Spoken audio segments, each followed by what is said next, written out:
Danas nalazimo se u jednoj paradoksalnoj situaciji da vrlo često jedemo nešto što nije hrana. Totalno se slažem s tobom, isti pogled. Mnoge stvari koje su nekada bile potpuno podrazumevane da svako zna, danas gotovo niko ne zna. Razmišljajte i svojom glavom, nemojte da budete robovi i žrtve trendova i moda, komercijalnih i marketinških kampanja. Ljudi uvek kažu ja sam fit, ali da li si ti, koliko imaš akumuliranog zapaljenja u telu? I ne treba na to da se oslonite na biljke, već baš kao što vežbate telo, tako možete da vežbate i svoj um. Ćao svima, ja sam Ognjen i vi pratite Atlica put. Današnji specijalni gost je Momčilo Antonijević. Momčilo je magistar političkih nauka, novinar i travar, narodni travar. Dobrodošao Momčilo, kako si? Bolje vas našao, odlično. Super. Momčilo, pre nego što krenemo, jedan mali ćao za publiku, za gledalce u Srbiji i obratit ću se njima. Ja sam biomechanics specijalista i trener za snagu i kondiciju i ja uglavnom intervjušem i treniram olimpijce i danas ćemo saznati zašto radimo ovaj intervju i zašto sportisti bi trebali da obrate pažnju i da slušaju šta ćemo danas da pričamo. Veoma se tiče sportske performanse, oporavka i ostalih zdravstvenih stvari. Momčilo, ja kad mislim o političkim naukama i novinarstvu i onda pokušam da stavim travarstvo i tradicionalnu medicinu sa svim tim zajedno, imam utisak kao da je to neki okean koji deli to, da su nekim različitim putevima. Imaju li tu neke niti koje povezuju te pojmove, te nauke? Evo sad, baš konkretno sada sam ja u jednom svom u životnoj fazi, na jednom životnom zadatku koji najuže povezuje te dve stvari. Pokušat ćemo da srpsku tradicionalnu medicinu zaštitimo pri UNESCO kao kulturnu nematerijalnu baštinu i to je baš veza između političkih nauka i tradicionalne medicine. Ali zapravo novinarstvo ne mora nužno da se bavi politikom i ja se godinama unazad bavim pisanjem i snimanjem o lekovitim biljkama, tako da se ja potpuno bavim i jednom i drugom profesijom. Imam svoju emisiju na televiziji. YouTube bi zapravo bio vrlo povezan sa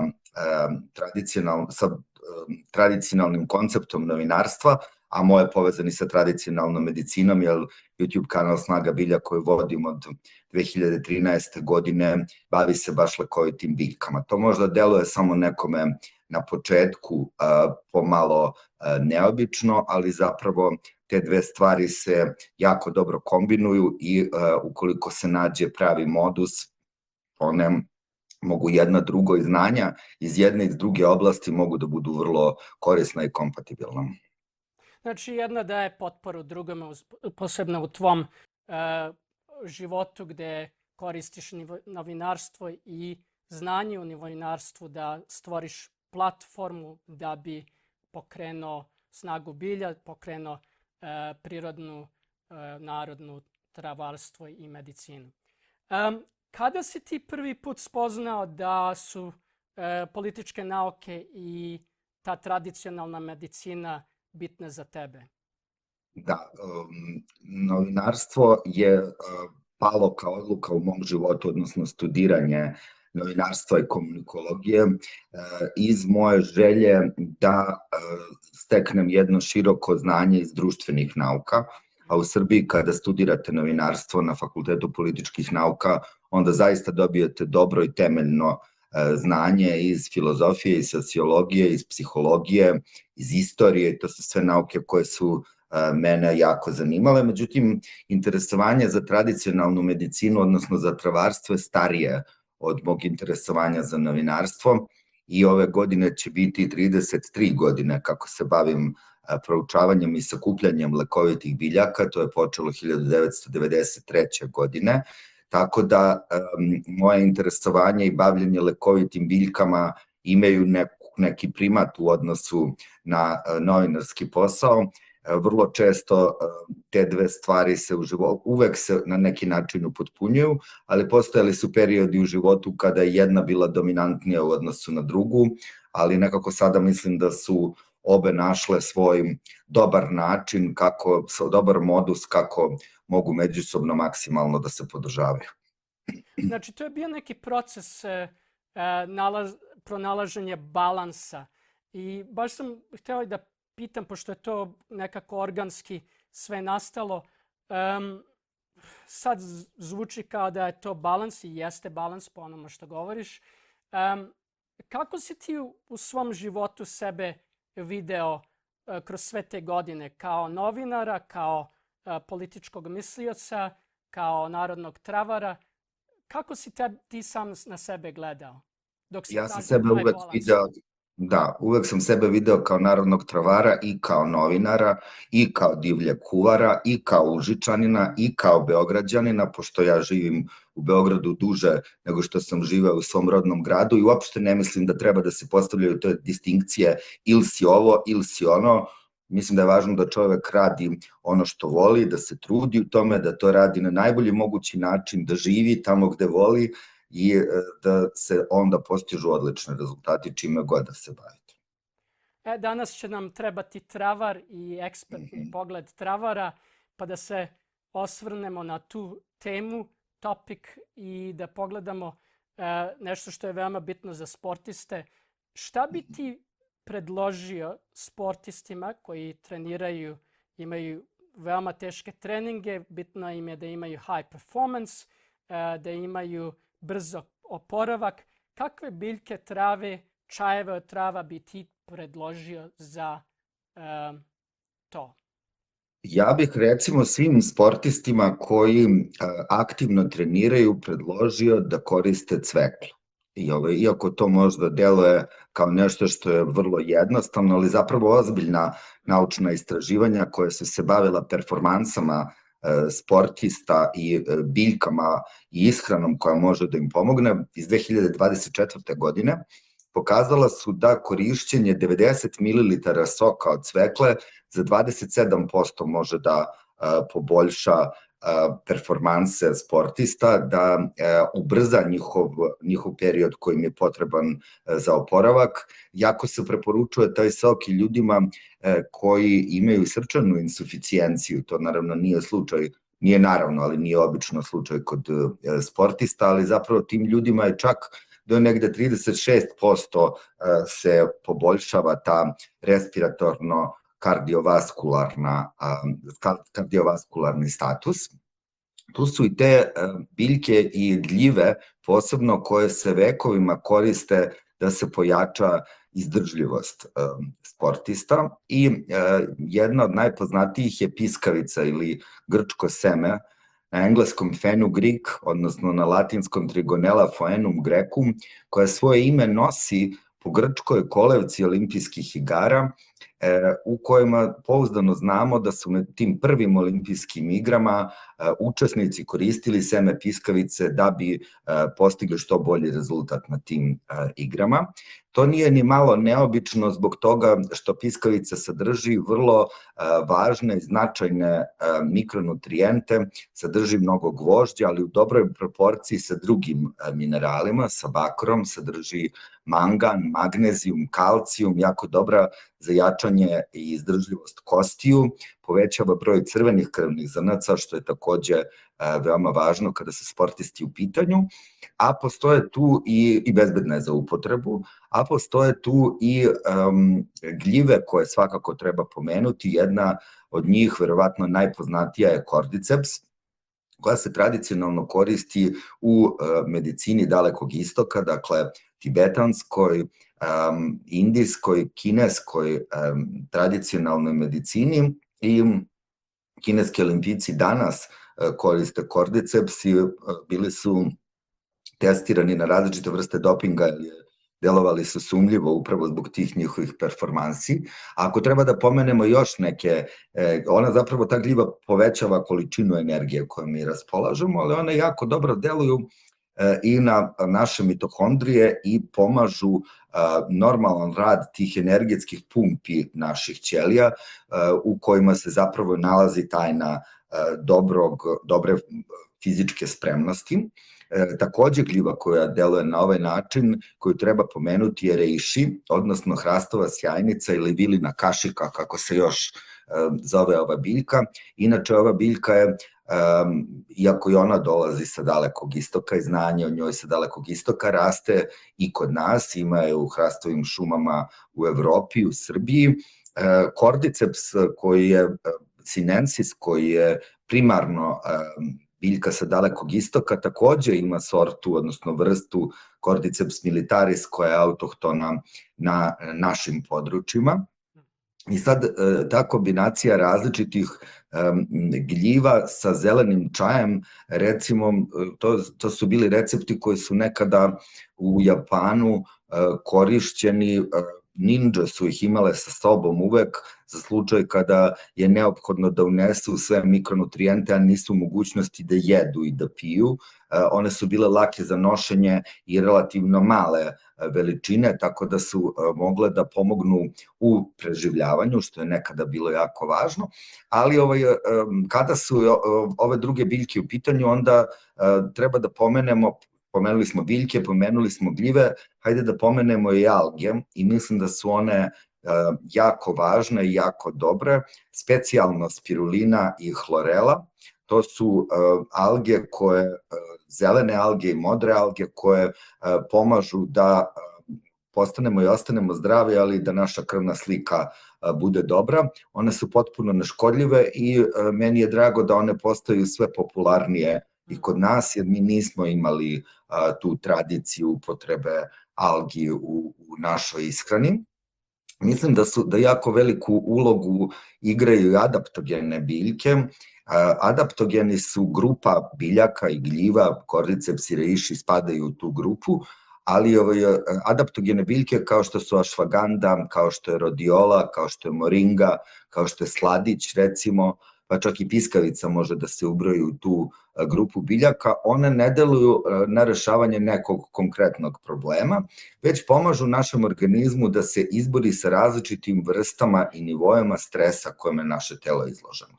Mi kada kažemo stres, obično mislimo na taj psihološki stres, na neku napetost, nervozu, anksioznost, međutim, fizički stres je takođe veliki stres. Ljudi koji trče maraton ili ultramaraton izlažu svoje telo enormnoj količini stresa.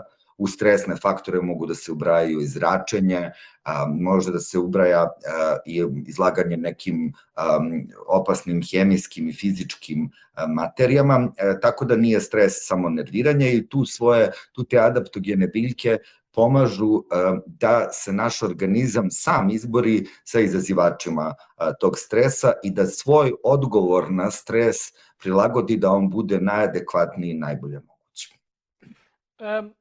Što se tiče gljiva, kad odemo u te shopove, health shops i kupujemo, to je već sve urađeno, pakovano u kesicama i tu su uputstva.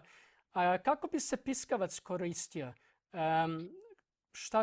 Šta se predlaže? Piskavica je seme, ili kako kažem se grčko seme, to je jedno vrlo tvrde semenke su u pitanju i one mogu da se samelju pa da se dodaju u hranu, ali način na koji ja preporučujem ljudima da je koriste je da kuvaju čaj od nje, tako što jednu kašiku, supenu kašiku semena piskavice preliju sa 300 ml hladne vode, puste da to provri, kada to vri jedno 2-3 minuta, onda se skloni sa vatre, ostavi se da se prohladi 20 minuta do pola sata, taj čaj se procedi, a semenke se ne bacaju, nego se pojedu.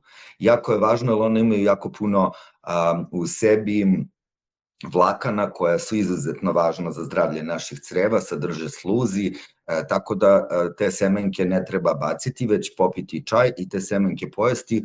One imaju neki ukus koji je meni lično prijatan. Piskavica je inače jedan od glavnih sastojaka karija, tako da to ima ukus nekog žita kuvanog sa karijem, recimo, nije neprijatno, i onda to može da se doda i pomeša recimo sa grčkim jogurtom ili sa nekim drugim stvarima, da to bude jedan zdrav doručak. Inače, piskavica je izuzetno dobra i za ljude koji imaju insulinsku rezistenciju i dijabetes, tako da je odlična za ljude koji pokušavaju da se izbore sa insulinskom rezistencijom uz pomoć biljaka, ali uz pomoć fizičke aktivnosti, pošto je fizička aktivnost izuzetno važna za uspostavljanje balansa kod ljudi koji imaju insulinsku rezistenciju, dijabetes, uopšte aktivnost i kretanje. A kada su gljive u pitanju, da se osvrnem još i na to, one sadrže različite materije, bioflavonoide, diterpene, dakle dve različite grupe jedinjenja koja deluju lekovito, i ako pijete samo čaj od gljiva, onda ćete iskoristiti samo jednu vrstu jedinjenja koja su vodorastvorna. Potrebno je mnogo bolji način da koristite gljive, je tinktura, jer vi zapravo tu koristite, kombinujete i ono što se rastvara u vodi i ono što se rastvara u alkoholu. Za ljude koji ne konzumiraju alkohol, najbolji način za korišćenje gljiva je korišćenje suvih standardizovanih ekstrakata. Ja već godinama unazad koristim gljive na taj način. Mislim da je jako dobro menjati ih s vremena na vreme. Pored kordicepsa koji je moj miljenik i reišija, ja koristim vrlo često i ćuranov rep, to je takođe jedna lignofilna gljiva, raste na drveću, Trametes versicolor, i koristim lavlju grivu koja je izuzetno dobra zbog svojih neuroprotektivnih sposobnosti, i ona daje taj bistrinu uma. Pokazala su najnovija istraživanja da može da pomogne u očuvanju, pa čak i stvaranju novih nervnih ćelija, da skoro sam mislila da to uopšte nije moguće. Naravno, kada govorimo o ovako ozbiljnim stvarima i o situacijama kada su nervne ćelije oštećene nekom neurodegenerativnom bolešću, moramo biti vrlo obazrivi i ne treba da očekujemo neke spektakularne rezultate, kako da kažem, da neko ne pomisli da sad lečimo Alzheimerovu ili Parkinsonovu bolest, ali zapravo to može da bude korisna preventiva i da donekle olakša taj proces. A lavlja griva jako dobro deluje na kvalitet sna, i onda tu dolazimo do velike grupe biljaka koje su izuzetno važne za sportiste i za taj proces koji si pomenuo, proces oporavka, jer dobar i kvalitetan san je zapravo ključ tog dobrog oporavka. Ja recimo nisam pristalica upotrebe melatonina kao suplementa. Mislim da naravno melatonin je supstanca koje naše telo prirodno proizvodi, on nije štetan, ali mislim da ukoliko ga uzimamo previše, da naš organizam dobija signal da ga ne proizvodi više sam i onda napravimo veću štetu nego korist. Melatonin može da bude koristan ukoliko se nosite sa jet lagom u nekim kratkoročnim situacijama kada ste promenili vremensku zonu, pa može da vam pomogne, ali uvek je bolje jesti recimo sušene višnje koje su jedan od najboljih izvora melatonina, i ja se zaista slažem sa tom Hipokratovom izrekom čuvenom da hrana treba da bude lek i lek treba da bude hrana, a biljke koje mogu da pomognu kada je problem sa nesanicom u pitanju i lošim kvalitetom sna su na prvom mestu odoljan ili valerijana, kao odličan biljni sedativ, sredstvo za smirenje, ali odličan biljni anksiolitik, i on se posebno dobro kombinuje sa matričnjakom Melissom officinalis, i te dve biljke prave fantastičnu dobitnu kombinaciju. Međutim, postoji jedan mali broj ljudi koji ne reaguju na valerijanu i za njih bi recimo bila dobra pasiflora, to je jedna biljka koja se takođe tradicionalno upotrebljava protiv nesanice, ona je blaga, potpuno bezbedna, deluje na potpuno drugi način, drugim mehanizmom u odnosu na valerijanu. Takođe mislim da kalifornijski mak, koji nema veze sa onim opijumskim makom, takođe može da pomogne ljudima. Pretpostavljam da može i opijumski, ali to ne bi savjetovao baš nikome. Ali sve ove biljke ne izazivaju naviku i mogu da nam pomognu da imamo kvalitetan san. ne bi non stop da se osvrćem na istu stvar, ali nešto bi da podelim sa našim gledalcima i da se opet vratim na piskavac fenugreek, kako ga oni zovu. Piskavica fenugreek. Da.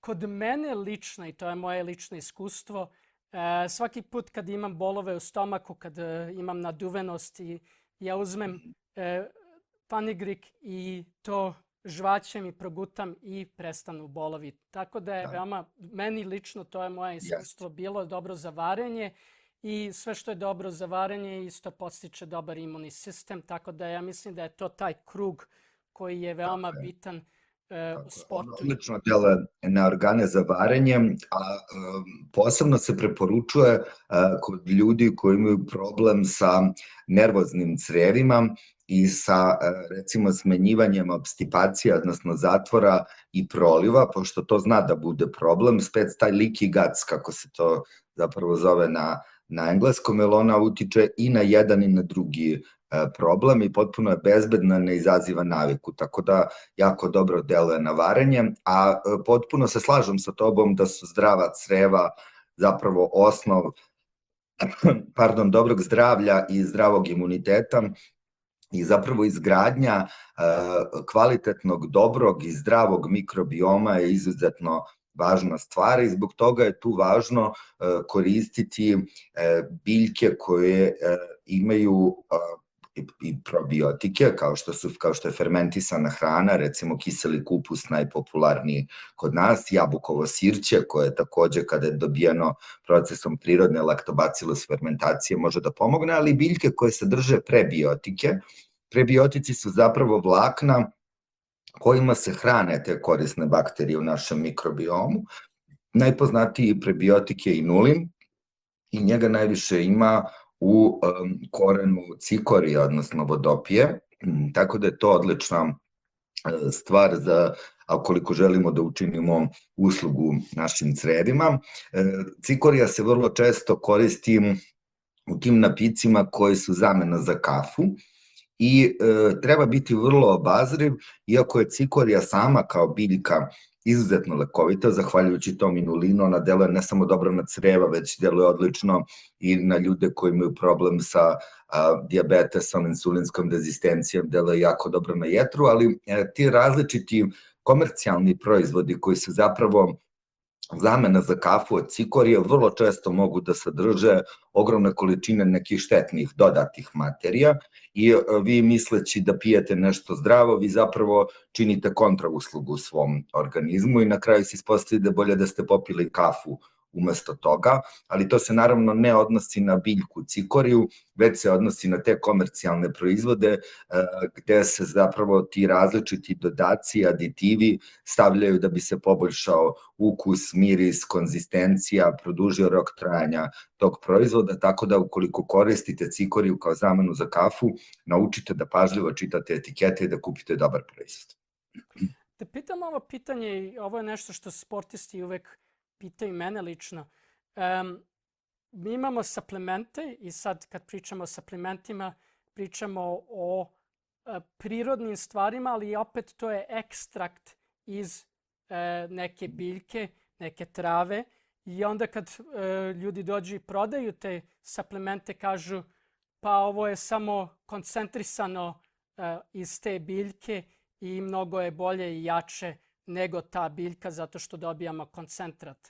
Moje pitanje koje ja imam jeste da li mi išta gubimo ili dobijamo, normalno to što se priča dobijamo da je beneficija što je koncentrat, ali da li se išta gubi tim procesom ekstrakcije i rastvorivača koji koriste za ekstrakciju? Da, ne možemo da govorimo globalno o svim biljnim suplementima, ali moram da kažem da postoje recimo biljke i materije koje je mnogo bolje koristiti u obliku suvih standardizovanih ekstrakata ili tečnih ekstrakata zato što se na taj način, ukoliko to poredimo sa korišćenjem biljke u obliku čaja, vi zapravo dobijate i one druge lekovite sastojke koji se ne rastvaraju u vodi. Dakle, na taj način one zaista mogu da budu koncentrovanije i jednostavnije za upotrebu.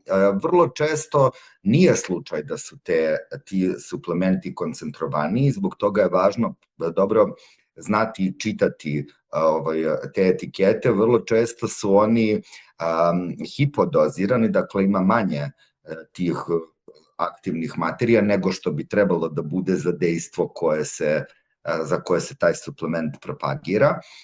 Ja mislim da je jako važno koristiti puno svežeg i divljeg bilja u svojoj ishrani i u svojoj svakodnevnoj rutini i zapravo postoji ogroman broj biljaka koje mogu da se koriste samo sveže ili najbolje bi bilo da se koriste samo sveže. Jedna od njih je potočarka ili watercress.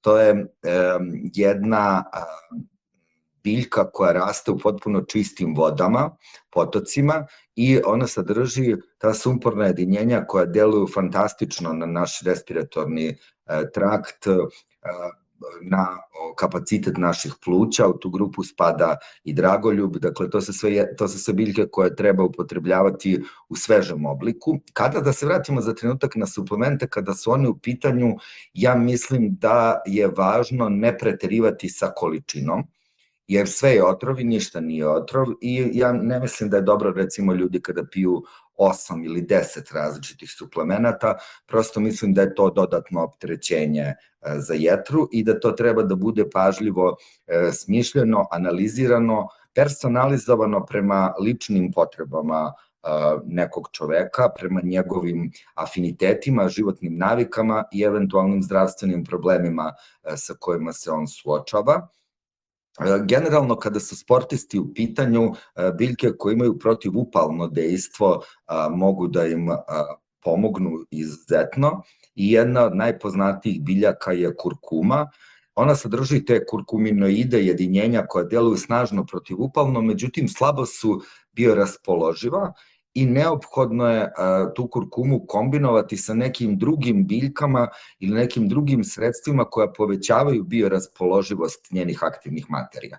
Jer vi zapravo kada jedete kurkumu i koristite u obliku zlatnog mleka ili čaja ili u hrani, vi zapravo imate to delovanje kurkuminoida samo eventualno na vaša creva, vrlo malo na ostatak tela, a ona zapravo deluje fantastično na upalne procese u zglobovima, preporučuje se čak i ljudima koji imaju psorijazu, ali onda je potrebno povećati njenu bioraspoloživost, to se obično radi kombinovanjem sa biberom, jer piperin iz bibera pomaže bioraspoloživost kurkume i vi zapravo kad odete u Indiju vidjet ćete da kad god se stavlja kurkuma u neko jelo, stavlja se i biber, dakle ta tradicionalna mudrost je velika, piperin povećava bioraspoloživost nekih drugih materija kao što je vitamin B12, kao što je selen, ali treba dakle koristiti na pravi način u pravoj kombinaciji ovu biljku.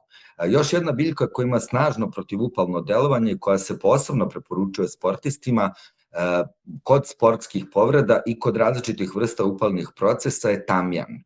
Dakle, smola koja se dobija zasecanjem drveta iz roda bosfelija pokazala je, zahvaljujući sadržaju te bosfelinske kiseline, da deluje snažno protivupalno i vi sada, kada biste koristili neki suplement tamjana ili kada biste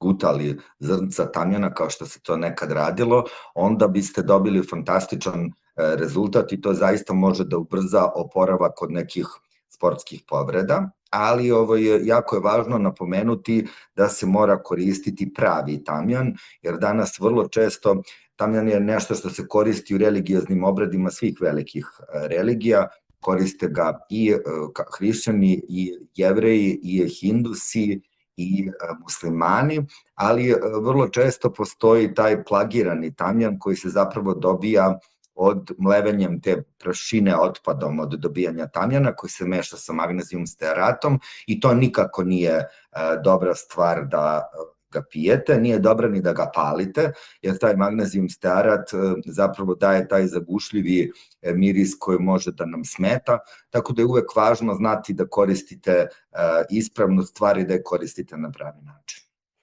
Kad se priča o kurkumi, i ovo je moje lično iskustvo, Ja obično uzmem čaj, kafeinirani čaj i milk thistle obično koristim, ja ne znam kako se to zove na našem. I stavim malo kurkume, prah i bibera i to meni pomaže, pošto ja sam malo već stariji i kad treniram ja osjećam zapaljenje u telu i pomaže mi dosta kurkuma da to zapaljenje otklonim. I to je s moje lične strane nešto što mogu svima da predložim. Ako treniraju, ljudi uvek kažu ja sam fit, ali da li si ti, koliko imaš akumuliranog zapaljenja u telu i kako se to odražava na tebe i obično pravimo neki trade-off. Ja sam fit, ali u stvari zdravlje ide na dole. Znači, bitno je uskladiti i uzimati neke biljke koje pomažu zdravlju i treningu. Tako da sam mislio s moje strane da je to veoma bitno neko lično iskustvo. I spomenuo si tamjan, je li tamjan koji, kako se na engleskom zove, ja to uvek prvo s engleskog na... Frankincense se zove tamjan na engleskom, odnosno Boswellia sacra i Boswellia serrata, to su dve najupotrebljivanije vrste sa kojih se dobija ova smola. Tako da biljka se zove Boswellia, a smola se zove frankincense na engleskom i da postoje dostupni preparati koji su specijalno namenjeni sportistima koji sadrže u sebi tamjan. Ovi preparati se nekada preporučuju i kod ljudi koji imaju sindrom iritabilnog kolona, dakle i tu deluje na smanjenje upale koja je zapravo, ta inflamacija je suština tog oboljenja i mislim da je on dobar način da ga koriste ljudi koji se muče sa različitim vrstama upala. Naravno, kada su ti upale mišića u pitanju, onda mogu da pomognu biljke koje sadrže salicilna jedinjenja i one zapravo deluju na sličan način kao što deluje aspirin. I vrlo često se kaže za vrbu i za vrbovu koru da su prababa aspirina, odnosno da, zahvaljujući tim salicilnim jedinjenjima iz kojih je sintetisana acetilsalicilna kiselina, aktivni princip aspirina, ova biljka deluje na isti način kao ovaj lek, ona dakle smanjuje upale, preporučuje se, smanjuje i glavobolju i različite vrste bolova, tako da se može koristiti u tu svrhu. Međutim, treba biti pažljiv, baš kao i kad upotrebljavate aspirin, ukoliko pijete lekove za razređivanje krvi, ove biljke koje sadrže salicilna jedinjenja, kao što je vrbova kora pomenuta ili suručica, one mogu da pojačaju dejstvo tih lekova. I baš sam to hteo da se i vratim, da se setim kako je to na engleskom, Boswellia. To je veoma popularno ovde u Južnoj Africi. Pre 10-15 godina sam i koristio zato što imao sam neke povrede i onda su mi predložili da ne uzimam hard drugs, što se kaže, te anti-inflammatories, nego su rekli, ajde da uzmeš nešto što nije toliko teško za stomak i predložili su Boswellia, koje je malo duže trebalo da uspostavi taj neki ritam i da pomogne, ali na kraju jeste pomoglo i ja sam osetio veliku razliku. Hteo bi da pitam šta bi ti predložio što se tiče hormonalnog balansa i jačanja nervnog sistema? Da, vrlo često se priča o tom hormonalnom balansu i malo ta priča je skliznula u neku, kako da kažem, profanu i onako trendi stvar i zapravo hormonalni balans i odnos hormona u našem telu je nešto što treba da analizira neko ko se ozbiljno bavi tom analizom, neki endokrinolog. I vrlo često je neobično da biljke pomažu i ukoliko imate manjak i ukoliko imate višak nekog hormona. Tako da kada pričamo o biljkama, onda zaista može da se kaže da postoje one koje balansiraju. piskavicu koju smo pomenuli, da se još jednom vratimo na nju, ona je jako dobra i preporučuje se i ženama i muškarcima, jer ona deluje na pinealnu žlezdu. Pinealna žlezda je jedna mala žlezda u obliku ananasa koja se nalazi u našem mozgu, u našoj glavi, i ona zapravo je dirigent, odnosno koordinator čitavog endokrinog sistema, i zbog toga ona može da utiče kako na jajnike, tako i na testise, na štitastu žlezdu i tako dalje, a jedna od njenih, ona zapravo proizvodi melatonin, proizvodi hormon rasta, i zbog toga je piskavica važna i dobra stvar koju treba da koriste sportisti i uopšte ljudi bez obzira na pol, dakle i muškarci i žene. Vrlo često se pominje i ta biljka koja se na srpskom zove babin zub, odnosno Tribulus terrestis, koja se zapravo koristi i posebno preporučuje ljudima, muškarcima koji se bave sportom, i ono tvrde da deluje na povećanje nivoa testosterona. Dakle, ta biljka u sebi ne sadrži taj hormon, ali ona može da, ja mislim da je više njena uloga u balansiranju nego što je njena uloga u direktnom podsticanju proizvodnje ovog hormona. Imaju sad tu te fitoestrogene biljke koje utiču na estrogen, i zapravo to su uglavnom ti izoflavoni, jedinjenja koja izgledaju u organizmu, se ponašaju slično kao estrogen, dakle to nije estrogen, ali se vezuje za iste vrste receptora i onda one mogu da budu korisne. Postoje biljke koje sadrže fitoprogesterone, kao što je recimo konopljika, odnosno Vitex agnus castus. Ona se često zove i monaški biber, jer ona zapravo deluje kao, sadrži fitoprogesterone, smanjuje nivo prolaktina, što zna da bude uzrok predmenstrualnog sindroma, odnosno PMS-a kod žena, ali kod muškaraca ova biljka utiče na smanjivanje libida. To je vrlo interesantno, dok kod žena deluje obrnuto, i mi vrlo često govorimo, vrlo često se govori, mnogo češće se zapravo govori o sredstvima za poboljšanje potencije muškaraca, mislim potencije muške, i vrlo često mogu da se nađu i preparati biljni koji se tiču toga, ali o ženskom libidu se ne govori mnogo, odnosno govori se mnogo manje, i to su izgleda potpuno drugačiji sistemi, potpuno drugačiji anatomski uslovi i naravno psihološki uslovi, ali mi se čini da se o tom padu ženskog libida mnogo manje priča. Tu recimo mogu da pomognu biljke kao što je ova konopljika koju smo pomenuli, kao što je damijana, kao što je recimo seme anisa. To su sve biljke koje su bezbedne za upotrebu, a koje mogu da pomognu ukoliko postoji problem sa libidom kod žena. Ovde u Južnoj Africi imaju neke specifične biljke koje su baš ovde rastu i nemaju drugde, možda su sad mogu da se nađu u drugim krajevima sveta. Kancerbuš, rojbos, šta sam ferox rekao, to su biljke koje su ovde, koje rastu ovde. Šta bi mogao da kažeš gledaocima iz Južne Afrike, koji je pogled tvoj na te biljke i šta možeš da kažeš o tome? Ja mislim da je uvek dobro koristiti biljke koje rastu u vašem okruženju. To je jedan dobar princip i pristup, i mislim da su ove biljke dobre i bezbedne za upotrebu. Kancerbuš, pored tog svog delovanja na koje njegovo ime sugeriše, dakle borbi protiv kancera, koristi se kao klasična adaptogena biljka. Pričali smo o tome šta su adaptogeni i to je jedna korisna stvar.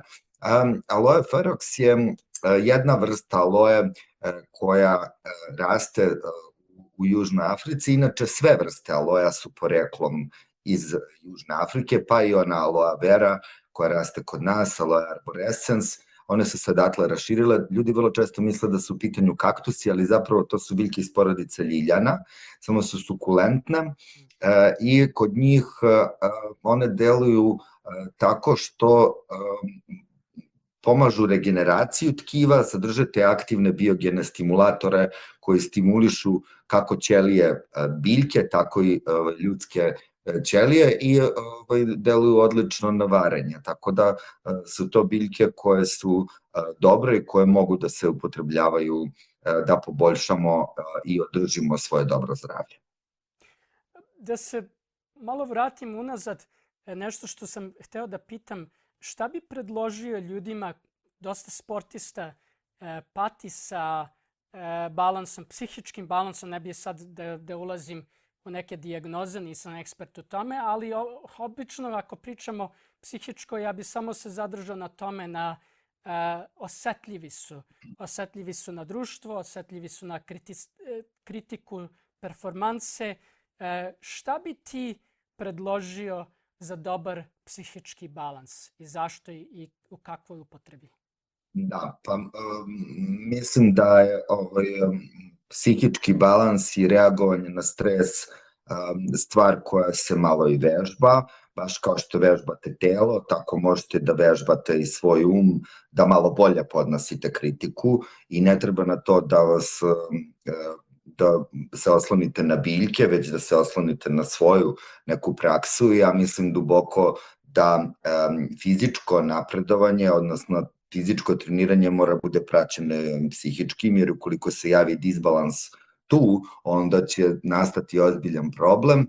Postoje biljke koje imaju anksiolitičko delovanje, kao što je matičnjak o kome smo pričali, koje su blage i koje su korisne za upotrebu i koje nam pomažu da se izborimo sa svakodnevnim stresom, da dakle ne reagujemo previše burno, a opet matičnjak jeste anksiolitik, ali nije sedativ u smislu da vas uspavljuje, već možete da ga koristite i tokom dana, ukoliko se nalazite u nekim stresnim situacijama, da vam to donekle olakša. Ja mislim da je i samo uvođenje rituala ispijanja čaja, recimo ovog od matičnjaka, korisna stvar ukoliko ste konstantno pod nekim stresom, jer na taj način kada kreirate svoj neki svakodnevni ritual koji će vam predstavljati jednu korisnu pauzu i korisno vreme da razmislite o svom danu ili da ne razmišljate uopšte, nego da se samo fokusirate na ukus i divni miris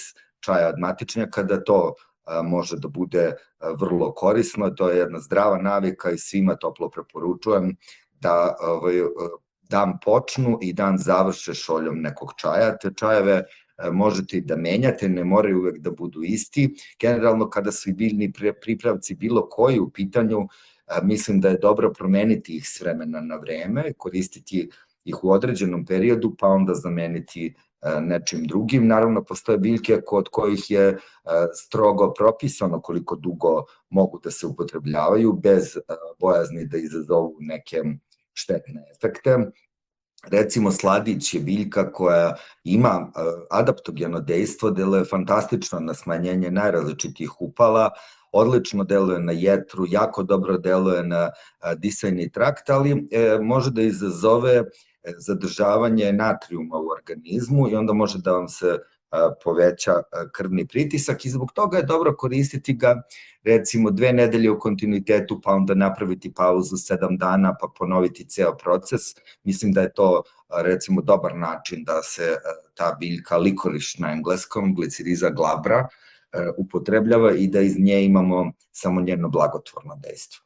A taj matičnjak koliko dugo se preporučuje da se koristi, ali ima... Matičnjak spada u red bezbednih biljaka koja ne izaziva naviku, koju mogu da upotrebljavaju i trudnice posle prvog trimestra, mogu da upotrebljavaju i deca, tako da slobodno možete i 2-3 meseca u kontinuitetu da pijete taj čaj, a kažem nema nekih štetnih efekata, a pokazat će se kao izuzetno dobar i koristan za vaše zdravlje. Momčilo, ti si putovao dosta i u tvojim putovanjima si se susretao sa tradicionalnim medicinama, Ayurvedic, indijski Ayurvedic, tradicionalna kineska medicina. Hteo bih da uporediš te i da uporediš možda domaću i južnoameričku tradicionalnu medicinu, na njihove biljke, u stvari ne bi to nazvao medicinom. Možda sam laik, možda sam nešto izostavio, ti ćeš me korigovati na tome. Kako bi te 4 paralele uporedio? Vrlo interesantno, kada pričamo o Indiji, Kini i Srbiji, odnosno Evropi, postoji mnogo biljaka koje su zapravo iste i koriste se, ovaj sladić koji smo pomenuli, on je biljka koja se tradicionalno upotrebljava u kineskoj medicini hiljadama godina unazad. Onda postoje čitav niz biljaka kao što je recimo rusamača, odnosno hoću neću, koja je jako dobra za zaustavljanje različitih vrsta krvarenja, koja se upotrebljava u svim ovim pomenutim medicinama, ali postoje naravno i biljke koje su autentične, autohtone baš za ta područja. Ono što je zanimljivo je da zajednička negde stvar je da su uvek biljke povezane sa lečenje biljkama uvek povezano sa promenom načina života. I na tome insistiraju sve ove medicine o kojima smo pričali. Dakle, tu se mora napraviti promene u ishrani, mora biti izvesnih fizičkih aktivnosti koje su prilagođene datom čoveku i ono što je zanimljivo da te biljke zapravo se koriste personalizovano, dakle nema biljaka koje rešavaju uopšteni problem, već se za svakog čoveka pravi određena formula koja je dobra baš za njega.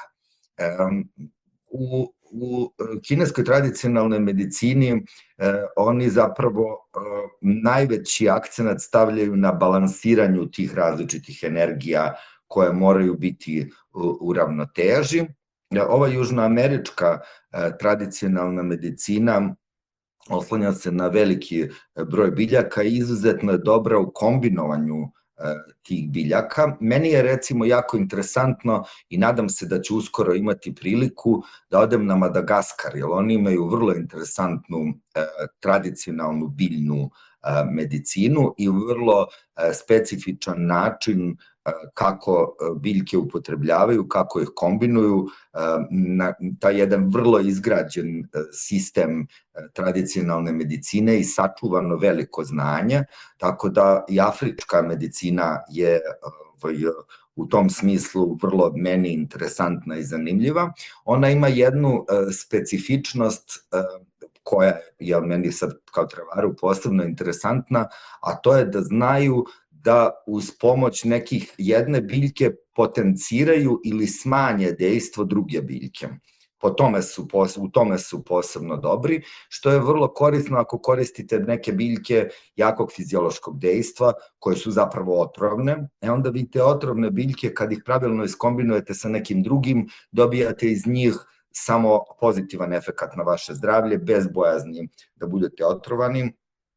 I tu se ogleda velika mudrost i veliko znanje praktičara tradicionalne medicine iz Afrike. To je fascinantno za mene i znam ljude ovde iz Madagaskara, baš ću s njima da pričam o tome, ne znam koliko oni znaju o tradicionalnoj medicini, možda površno, ali veoma zanimljiva tema i tema koja je nekako išla ispod radara. Mislim da imam neko znanje, nisam normalno ekspert u tome, ali maltene sam iznenađen, šokiran, nikad nisam čuo za madagaskarsku tradicionalnu medicinu i to je nešto što bi želeo i preporučio drugima da rade research, istraže malo o tome. Madagaskar je jedno neverovatno mesto koje je od uvek interesantno biolozima zbog svojih geografskih odlika, jer tu postoji ogroman broj vrlo reliktnih, autohtonih, biljnih i životinjskih vrsta, tako da je ogroman biodiverzitet tamo, a baš sam sad skoro sa nekim kolegama, biolozima koji se bave biljkama i tradicionalnom medicinom razgovarao na tu temu. To mi je želja, kad si već pomenuo da moja putovanja, da odem tamo baš iz tog razloga. Imam još jednu želju koja je opet vezana za tradicionalnu medicinu, a to je da posetim Butan, jer tamo možeš da odeš u tu kraljevinu u srcu Himalaja sa biolozima na sakupljanje različitih medicinskih gljiva. taj kordiceps naravno koji smo pomenuli, ali nekih drugih, tako da bi to bila 2 putovanja vezana usko za tradicionalnu medicinu, prirodnu medicinu na koja bih voleo da odem. Što kažu, sign me up, ako dolaziš u Madagaskar i imaš vremena, možemo da se pozdravimo, pošto ja bih želeo, već sam stavio to kao nešto što želim da uradim u skorije vreme, pa ako se potrefimo... I ako budu cene karata takve zbog ove naftne krize da možemo da odemo na Madagaskar, onda vrlo rado ću ti se javiti. Hvala mnogo.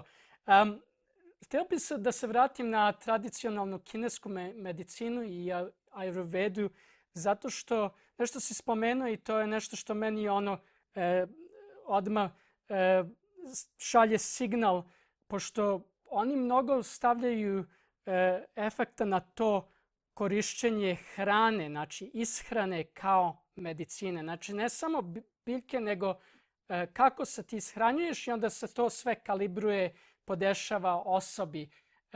I to je meni fascinantno, to je kroz vekove nastalo i pošto ovdje je veliko community, što se kaže, indijski i kineski, mi smo izloženi tome. Kakvi su tvoji pogledi na ishranu kao hranu i pojačavanje te ishrane sa biljkama? Mislim sve najbolje o tome i mislim da je to izuzetno važno, posebno u ovom globalnom selu, kako to kaže Marshall McLuhan, čuveni teoretičar kulture, jer danas nalazimo se u jednoj paradoksalnoj situaciji da vrlo često jedemo nešto što nije hrana, mislim, koliko god to čudno zvučalo, vaša prababa nešto ne bi prepoznala uopšte kao jestivu stvar, nešto što se jede, onda to možemo onako sa punim pravom da kažemo da zapravo nije hrana, već smeša nekih različitih veštačkih aroma, ukusa, boja, sastojaka koje izazivaju eksploziju naših čula. To su one preukusne grickalice, čipsevi, različite vrste dodataka koje zapravo hiperstimulišu naš čulni sistem i naš nervni sistem, a zapravo ne dobijamo nikakvu vrstu nutrijenata koji su nam zapravo stvarno potrebni. Ta ogroman porast količine šećera koji se upotrebljava u našoj ishrani je nešto što je stvarno alarmantno. Ja volim da kuvam, volim da jedem torte, ali ne možete svoju primarnu ishranu bazirati na tome. Nisam uopšte neki puritanac koji nikad ne jede ni gluten, ne pije mleko, ne jede, mislim, sa raznim restrikcijama i ne mislim da je restriktivni način ispravan način, već mislim da je važno da svoju ishranu napravimo tako da u njoj ima mnogo tih super namirnica, odnosno onog što se zove superfood. I vrlo često, iako ima taj superhero naziv, superfood, je zapravo nešto što je vrlo jednostavno. To su mahunarke, to su različite vrste pasulja, sočiva, to je različite vrste voća, kao što su borovnice, recimo, kao što su neke divlje voćke i divlje biljke koje su zapravo izuzetno važne i dobre za nas i za naše zdravlje. I one zapravo treba da budu suština naše hrane. I zapravo mislim da je uvođenje zdravih navika mnogo važnije nego to restriktivno, ne jedem ništa, izbacujem sve i tako dalje. Vrlo su velike mode i trendovi koje se pojavljuju kada je ishrana u pitanju i one su vrlo upitnog, kako da kažem, karaktera. Imali smo taj trend, te neke paleo ishrane, to mi posebno me iritiralo, jer se mi kao hranimo kao paleolitski čovek. Ne znam zašto bi se hranili kao čovek koji kamenog doba, koji živi prosečno 30 godina, to je prosto glupo, nema druge reči, i potpuno pogrešno. Ja vrlo često se suočavam sa pitanjem da ljudi se iznenade kao ja, pa ti jedeš meso, i onda se uvek smijem, ja kažem, ali ja više volim biljke nego životinje, šta ćemo sada radimo, što vi jedete baby spanać i malu šargarepu. Naravno, malo se šalim i mislim da zapravo svako ima pravo da odabere svoj način ishrane, ne želim nikome da govorim kakva ta ishrana treba da bude, ali mislim da nam generalno u modernoj civilizaciji fali više biljaka u ishrani. Dakle, ja prvi jedem meso, ali mislim da je važno imati što više biljaka u ishrani, ali ne bilo kojih biljaka, već biljaka koje su lokalnog karaktera, koje su sezonski ubrane. Ne mislim da je dobro da vam putuje avokado iz Meksika avionom da bi stigao u vaš supermarket. Jedem i ja avokado, odmah da to kažem, ali ne možete svoju ishranu bazirati na tome. Ne može to biti stvar koju vi svakodnevno i uvek jedete, može, ali ne mislim da je to dobro. I mislim da pored toga što je izuzetno važno da svakodnevno jedemo svežu salatu, da svakodnevno jedemo neku svežu voćku, ja nisam ni pristalica tih raw food pristupa ishrani, zato što Margaret Mead, sad se sve vreme citiram ono što sam učio na Fakultetu političkih nauka, ali Margaret Mead kaže da možemo da negde lociramo dva trenutka kada je civilizacija nastala. Jedan trenutak je bio kada smo prvi put videli sraslu ljudsku kost, dakle kada su ostali članovi zajednice pomogli nekome ko je slomio ruku ili nogu da preživi i da ta kost sraste, to u životinjskom svetu ne postoji. A druga važna stvar je termička obrada hrane, pošto kada je čovek naučio da kuva, onda on nije morao stalno da bude u potrazi za bobicama, već je mogao da ima vremena da razmišlja i da svoje vreme posveti nečem drugom. Tako da mislim da je uvođenjem tih nekih vrlo jednostavnih stvari, a to je da koristite što manje procesuiranu hranu sa što manje različitih i štetnih dodataka, da koristite nutritivno bogatu hranu, sezonski da jedete sve grupe namirnica. To su sve stvari koje se od uvek znaju, koje se od uvek praktikuju. Mislim da je to ključ i uspeh.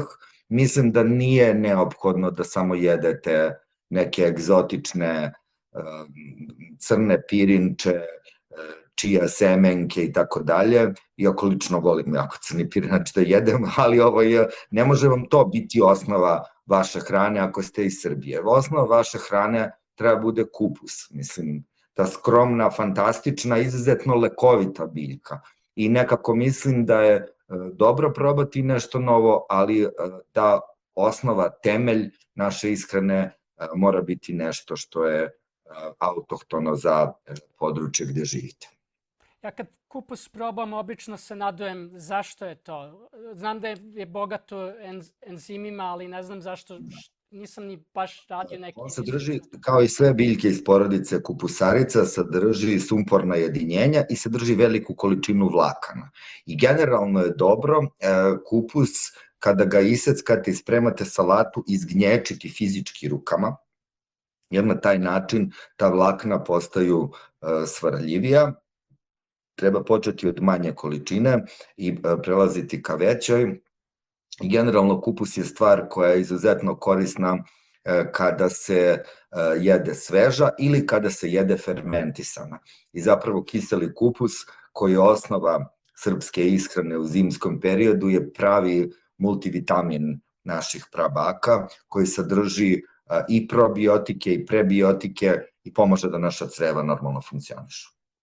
Koji je tvoj pogled na začine, ali ne mislim začine kao kečap i ove preparirane condiments, nego indijsku vrstu spice? Ono što to spominjem je zato što obično ljude koje znam koji su odavde, i da, ima ih takvi koji su rođeni ovde i putovali su u Srbiju, da li je to zato što su turistički putovali ili posao, i onda kažu Srbi nemaju nikakve začine. Neka hrana im je zanimljiva, ali uglavnom se žale na začine, a onda bitno je reći da oni imaju veliki uticaj ovde iz indijske kuhinje gde se koriste začini mnogo. Koji je pogled na začine i pogled na našu domaću kuhinju i upotrebu začine? Pa moram da kažem da srpska kuhinja zapravo zaista ne koristi tako obilato začine kao neke druge kuhinje, a moram da kažem u našu odbranu, nije da nas neko napada, ali prosto kvalitet namirnica ovde je izuzetno dobar. I vi ovde kada jedete paradajz, možete eventualno malo da ga posolite, njemu ne treba nikakav začin. I generalno naša osobenost naše kuhinje je da je jednostavna i sastoji se obično od nekoliko sastojaka, ali svaki od tih sastojaka ima svoj prirodni ukus. Baš tako je, recimo, mislim da je japanska kuhinja u tom smislu bliska, jer oni koriste vrhunske stvari i nemate nikad 50 sastojaka u nekim jelima.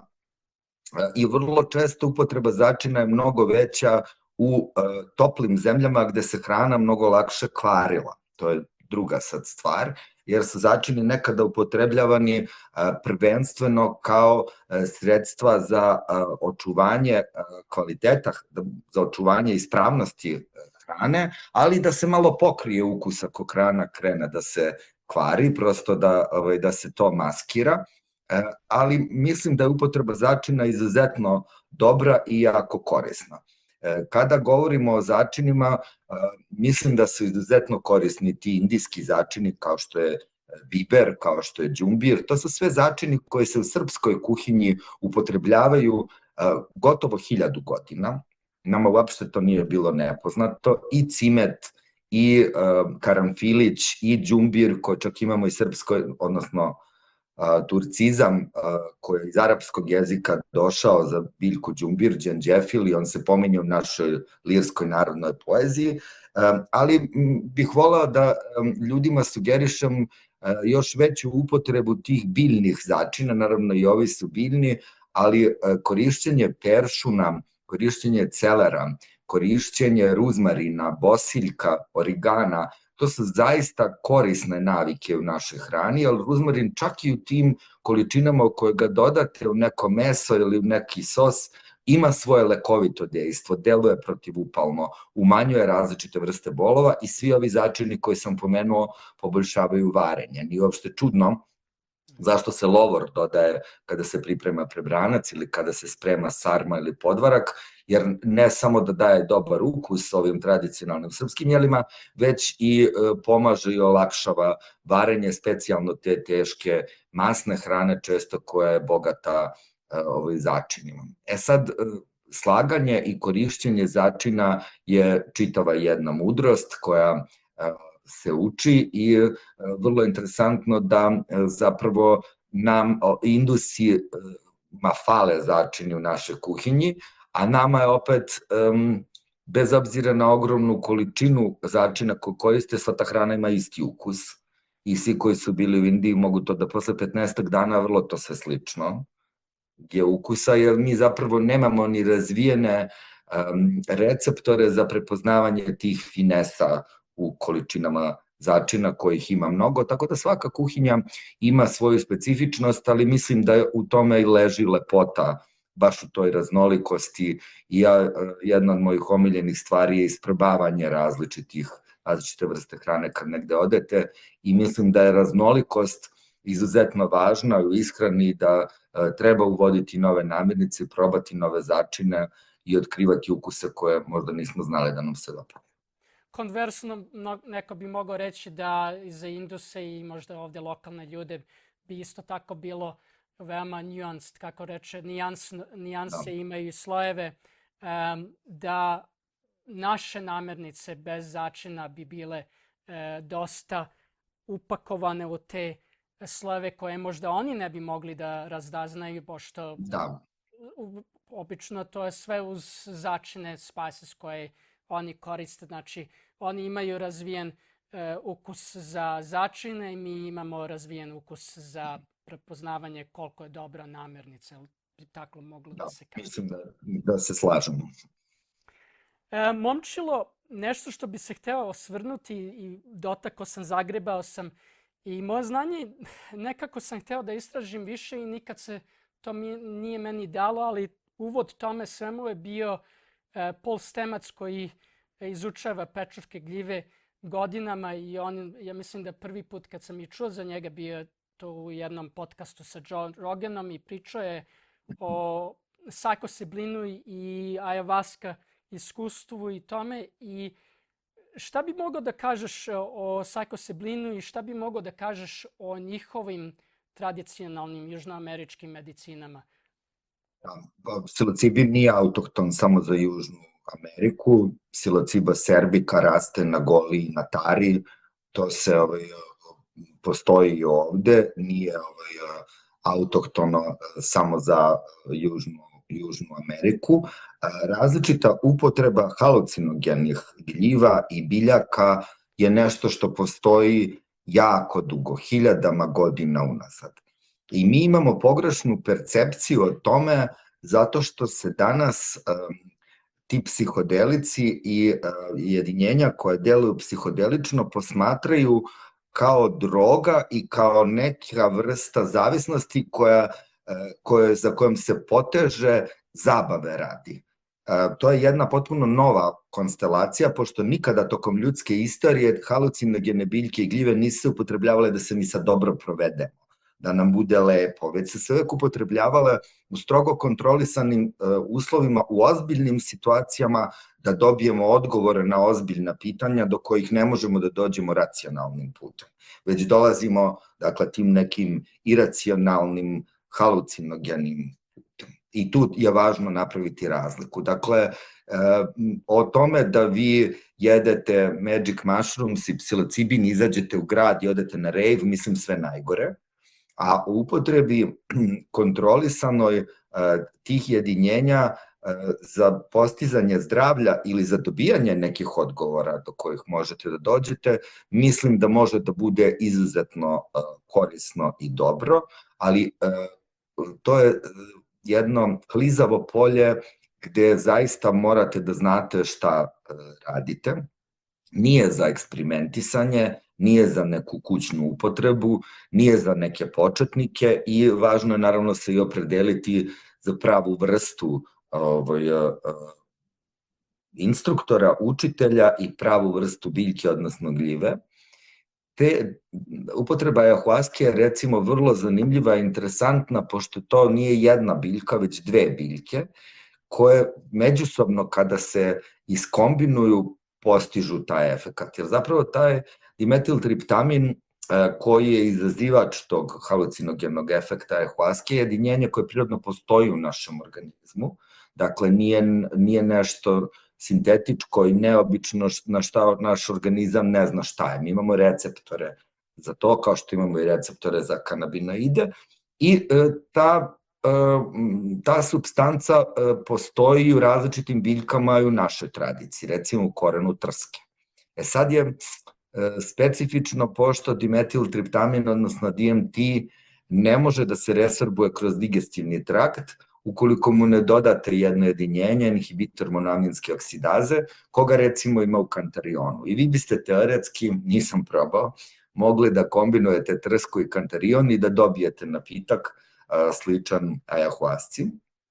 Ali i na psilocibin da se vratimo, sve više se govori o medicinskoj upotrebi ovih jedinjenja, specijalno u tretiranju različitih vrsta psihičkih poremećaja. Postoje ozbiljna istraživanja koja se tim bave, ali tu dolazimo do jednog posebno osetljivog pitanja i klizavog terena, jer nikako ljudima sa psihičkim tegobama ne bih savjetovao da na svoju ruku upotrebljavaju psilocibin. Ja se nadam da će ova vrlo optimistična istraživanja na kraju rezultirati nekim dobrim tretmanima i sredstvima koja u kontrolisanim kliničkim uslovima nekome u tome mogu da pomognu, zato što postoji velika mogućnost da oni to mogu da urade, ali do tada treba biti obazriv i dobro promisliti čitavu priču oko upotrebe halucinogena. Nešto sam se prisetio dok si pričao, gledao sam, stvari, to su dve stvari koje sam gledao o psilociblinu i jedna je bila od, kako se on zove, Jordan B. Peterson, on je pričao da je sama priprema tog sastojka veoma bitna, ne može da se postigne isto samo ako se onako na slepo koristi. I onda je ono što sam ja obratio pažnju i to mi je bilo veoma fascinantno, jeste da ta priprema je nešto što kažu da je nemoguće pripremiti ako nisi znao kako se priprema. I to meni bilo apsurdno i onda je on objasnio šta misli na to. Postoje neki profesor, i sad ja ne mogu da setim da je to neki univerzitet u Teksasu, neću sad neko da me koriguje, napada za to, ali bio je profesor kog je Jordan B. Peterson spominjao i ja sad to iz sećanja nekako pripričavam. On je radio test da dokaže da to što rade u Južnoj Americi je totalno neka babska priča i glupost. I onda je on imao grupu studenata koji nisu uopšte ni znali šta treba da se postigne u tom testu. Samo su im dali taj psilociblin ili šta je Avovasca, ne bi sad da mešam dva, nisam ekspert na tome. I radili su korektnu pripremu kako treba.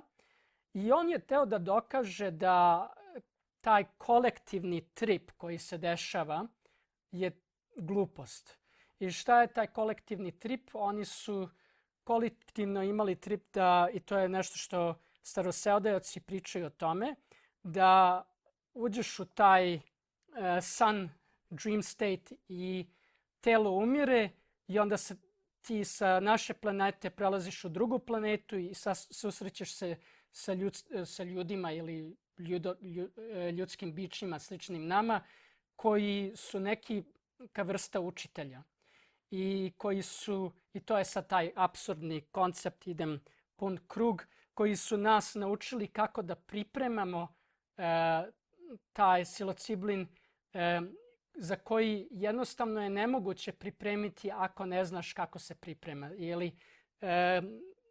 I to je sad meni sve nekako konfuzno i apsurdno i fascinantno. Jesi čuo za tu priču, za tu studiju? Šta bi mogao da kažeš o tome? Apsurdno je misliti da smo mi najpametniji od svih ljudi koji su ikad živeli na svetu i da pamet ide progresivnim putem od pećinskog čoveka do danas. To je jedna zamka koja meni kao kulturologu potpuno, znači samo prosto nije tako. I mi uopšte polazimo sa tom premisom da smo najpametniji, a zapravo činjenica je da mnoge stvari koje su nekada bile potpuno podrazumevane da svako zna, danas gotovo niko ne zna.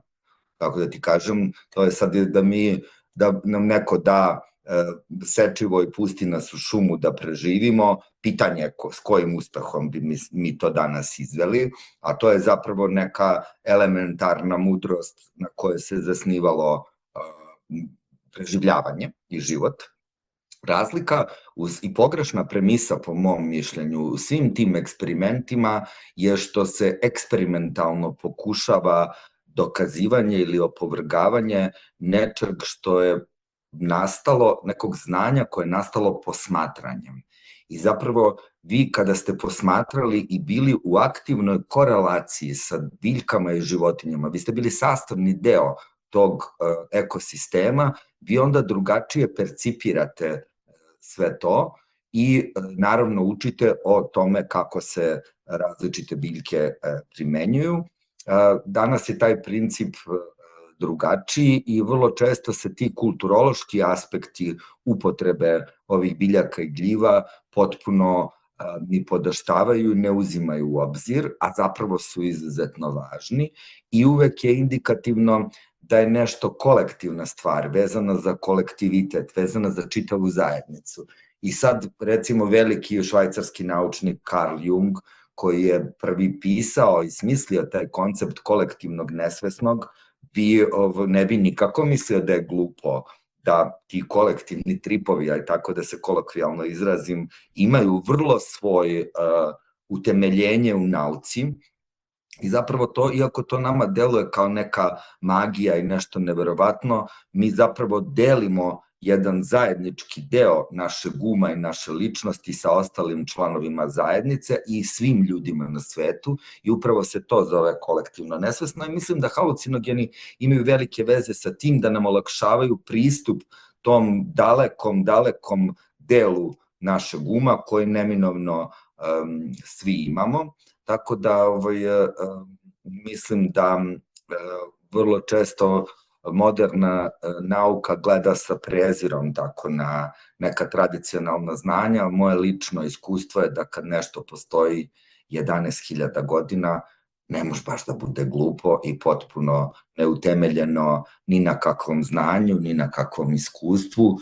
Obično se ispostavi da ti pristupi i istraživanja koja to tvrde su glupi i neosnovani sa ozbiljnim metodološkim greškama, mada je sve veći broj naučnika, da ne budemo sad nepošteni, koji su potpuno otvoreni za istraživanje najrazličitijih vrsta tradicionalnih upotreba biljaka i gljiva i to je jako dobro. I oni zapravo koriste naučni model, jedan vrlo sistematizovan i ozbiljan pristup koji ponekad mogu da prilagode nekoj tradicionalnoj praksi. Tako da ne treba praviti, ja ne volim ni pravljanje te distinkcije ili je nešto zvanična medicina ili je nešto alternativna medicina. Alternativna medicina izraz me užasno nervira, pošto to podrazumeva da su recimo lekovite biljke alternativa nekoj operaciji ili nekom gastroskopiji. Znači, prosto ne možemo tako to posmatrati, one treba da budu komplementarne i taj izraz komplementarna je zapravo mnogo bolji i uopšte ne savetujem ljudima da nikad ne idu kod lekara, da ne koriste moderna znanja. Mislim da je zapravo korišćenje modernih znanja i inovativnost nešto na čemu se tradicionalna medicina zasnivala od uvek i ne vidim zašto bi sad bili tradicionalisti u lošem, pogrdnom smislu te reči, držali se samo nečeg što je se tako radilo stotinama godina unazad, kad su se uslovi promenili, kad postoje neki problemi koji pre samo 100 godina recimo nisu postojali, tako da tu treba biti fleksibilan. Samo da se nadovežem na to, i totalno se slažem s tobom, 100% imam isti pogled. Za naše gledaoce koje se sad pitaju pa šta bi sa tim studijama što je taj profesor na univerzitetu, recimo Texas, nisam siguran, šta je on ustanovio? Ustanovio je da taj, ajde kolokvijali, da nazovemo kolektivan trip, u stvari jeste to što se desilo. On je dokazao, u stvari hteo da dokaže da je to glupost, da se ne događa, on je dokazao da je to u stvari istinito. Opovrgao je svoju hipotezu. Upravo to. Da. To je, kako da kažem, to je onda uspešan eksperiment, bez obzira da li ste opovrgli kompletno svoju tezu ili ste dokazali, tako pravi eksperiment i treba da izgleda. Znači, da i pravi naučnik tako treba da razmišlja i radi, da dokaže postojanje ili odsustvo nečega. Tako da, a ne da navija za jedan rezultat, već da bude negde objektivan i da ustanovi šta se zapravo stvarno dogodilo. Šta domaća tradicionalna medicina može da nauči od kineske tradicionalne, indijske tradicionalne i južnoameričke i obrnuto? Pa, tradicionalna medicina sama po sebi, kako da kažem, nema šta da uči od drugih tradicionalnih medicina, ali mi možemo da učimo od Indusa, od Kineza, u odnosu prema tradicionalnoj medicini. Dakle, oni svi gledaju sa velikim poštovanjem na svoju tradicionalnu medicinu. Oni pokušavaju da nađu pravi okvir da se ta medicina sačuva, a onda i razvija i upotrebljava na pravi, ispravan, etički, sanitarno, kako hoćete, način. To treba da učimo od tih velikih civilizacija i da nekako naučimo da nije uvek lepše, bolje i korisnije ono što raste u tuđem dvorištu. Ja nemam ništa protiv upotrebe i moringe, i ašvagande, i đumbira, i vrlo često te biljke upotrebljavam i ja, ali je jako važno da znate svoje biljke I mislim da je pogrešno da ne znate kako izgleda majkina dušica ili hajdučka trava, a da znate sve o delovanju ašvagande. Mislim da je to pogrešan pristup i da uvek treba krenuti od sopstvenog dvorišta, od onog što je vrednost kod nas. Nisam za to da budemo puritanci, nikad ne upotrebljavamo ništa što nije autohtono odavde, ali prosto treba da poznajemo prvo sebe da bismo mogli da adekvatno razumemo i druge, i to se odnosi ne samo na tradicionalne medicine, već na čitave kulture, na civilizacije i na druge ljude, da bismo uopšte bilo koga mogli da razumemo i da bismo mogli da se stavimo u njegove cipele, kako se to na srpskom kaže, moramo da poznajemo prvo sebe. Šta bi ti, vučući na svo svoje znanje iz političkih nauka, novinarstva, tradicionalne medicine, narodni travar, svo svoje znanje, šta bi ti dao kao svoju glavnu poruku gledaocima u okviru našeg razgovora u zaključku? Hteo bih da im kažem da se obavezno zainteresuju za tradicionalnu medicinu i da krenu jednostavnim malim korakom. To je moj savjet. Da svaki dan počnete šoljom, jer recimo čaja, ja volim nanu, ruzmarinu, koprivu. Ili da svaki dan završite šoljom čaja od matičnjaka. Ne možemo niko ubediti da je to sad iziskuje ne znam koliki napor i angažovanje i trud i rad i novac, prosto to je samo jedna mala stvar. A ako to postane vaša navika i ako vi ujutru sa svojom porodicom steknete naviku da pre nego što krenete na posao, vrtić, školu, popijete svi zajedno šolju jednog čaja ukusnog, ako je to vaš neki porodični ritual, aj tako da kažem, koji na pravi način počinjete dan čineći nešto dobro za vaše zdravlje, vi ćete zaista učiniti mnogo za vaše zdravlje. Koliko god vam ta jedna šolja čaja delovala kao nešto sitno, malo, kada to praktikujete mesec dana, pa pola godine, pa godinu dana, pa to postane vam nešto što je vaša životna navika, da koristite nešto zdravo i da razmišljate uopšte o svom zdravlju, onda se na duge staze zaista vidi rezultat toga. Ovo što smo pričali o ishrani je takođe jako važno. Počnite sa tim da jedete neku svežu salatu svaki dan i da menjate te salate, nemojte samo jesti uvek jednu istu. Pomenuli smo kupus, pomenuli smo i paradajz koji je fantastičan izvor likopena, jednog neverovatnog jedinjenja. Ajde da pomenemo i crni luk koji je jedan od fantastičnih izvora kvercetina, tog snažnog jedinjenja koje deluje izuzetno protivupalno. Dakle, vi samo ako svaki dan uzmete jednu svežu salatu, popijete jednu šolju čaja, vi ćete za godinu dana videti razliku u svom zdravlju. Pod uslovom naravno da ne pijete čaj i da ne koristite salatu, vi ćete videti taj efekat. Razmišljajte i svojom glavom. Nemojte da budete robovi i žrtve trendova i moda, komercijalnih i marketinških kampanja.